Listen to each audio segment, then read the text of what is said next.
Assalamu alaikum wa rahmatullahi wa barakatuh. Kiislamu, tunaendelea tena kukumbushana na kupeana faida katika kheri na yenye baraka katika maisha yetu. Tutachukua katika adabu za kuingia nyumbani na kutoka nyumbani pamoja na dua zake. Unapotoka nyumbani unatakiwa utoke kwa mguu wa kulia, na huku unasema bismillahi tawakkaltu ala Allah wala hawla wala quwwata illa billah.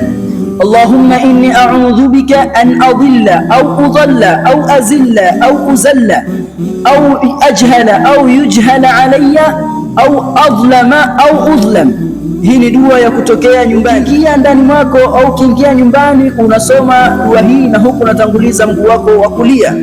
Bismillahi ma sha Allah la quwwata illa billah.